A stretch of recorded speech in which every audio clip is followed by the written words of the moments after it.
Overall situation में stabilization हुआ है। केरल में भी नंबर ऑफ केसेस में गिरावट आई है। मिज़ोरम एक स्टेट ऑफ कंसर्न है। उम्मीद करते हैं कि वहाँ भी सिचुएशन अब ठीक हो जाएगी और वहाँ टीकाकरण भी तेज़ गति से चले और पेंडेमिक रिस्पांस और कंटेनमेंट भी इफ़ेक्टिव हो, ये हम अपेक्षा करते हैं। इसके साथ साथ वैक्सीनेशन प्रोग्राम में एक्सेलरेशन आपके समक्ष है और उपलब्धता बढ़ते बढ़ते ये एक्सेलरेशन और आगे बढ़ेगा। लेकिन आने वाले 2.5-3 महीने में हमें ये कॉशन रखना पड़ेगा कि कोई अपसर्ज नहीं आए। अपसर्ज अगर कहीं अर्ली दिखाई देती है तो वो दब जाए। जब कई लोग एस्टिमेट करते हैं कि वल्नरेबिलिटी इस देश की कब बढ़ जाएगी, किन महीनों में बढ़ जाएगी, तो वो अक्टूबर और नवंबर के महीनों में इशारा करते हैं। ये काफ़ी इन्फॉर्मेशन इसकी पब्लिक डोमेन में भी है। तो जब सोचते हैं कि इस साल में अगर हमें फ़िक्र करनी है ज़्यादा, तो वो कौन से महीने होंगे, तो फिर अक्टूबर और नवंबर की बात करी जाती है। तो वही पीरियड वो भी है जबकि फेस्टिविटीज़ हैं, मौसम अच्छा होता है। वही पीरियड है जब नॉर्मल के सिचुएशन में फ्लू भी बढ़ता है।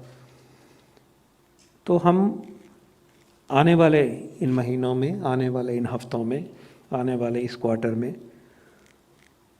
सबको रिक्वेस्ट करते हैं कि इस पीरियड में हमें बहुत केयरफुल रहना है। और जो अभी गेन दिखाई दिया है, स्टेबलाइज हुई है, अब 30 पे नंबर हम देख रहे हैं, 26,000 भी हुआ, वो 45-42 वाली बात थोड़ी सी स्टेबल हो रही है। केरल में भी स्टेबलाइजेशन हुआ है, तो हमें अच्छा लग रहा है सबको।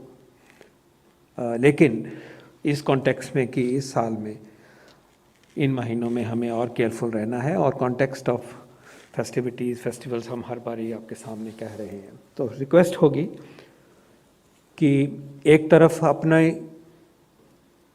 Behaviour compliance with Covid appropriate practices हो, भीड़ नहीं बनाएं, मास गैदरिंग नहीं करें, बड़ी सेलिब्रेशंस नहीं करें, घर में सेलिब्रेशन करें।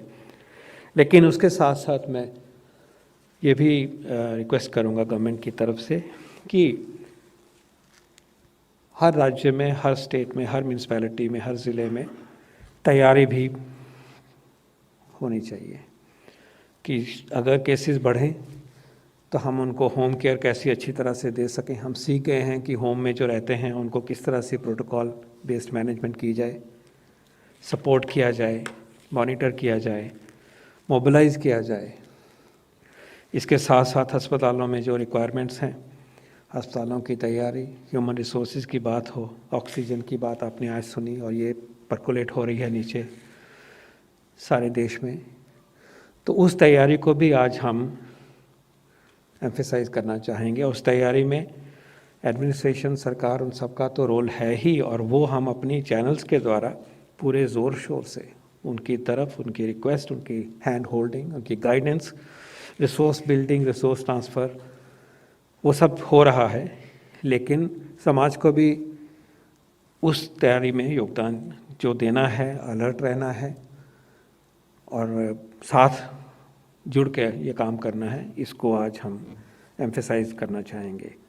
Late us push the vaccination programme, that is our real shield going into future. We have done well.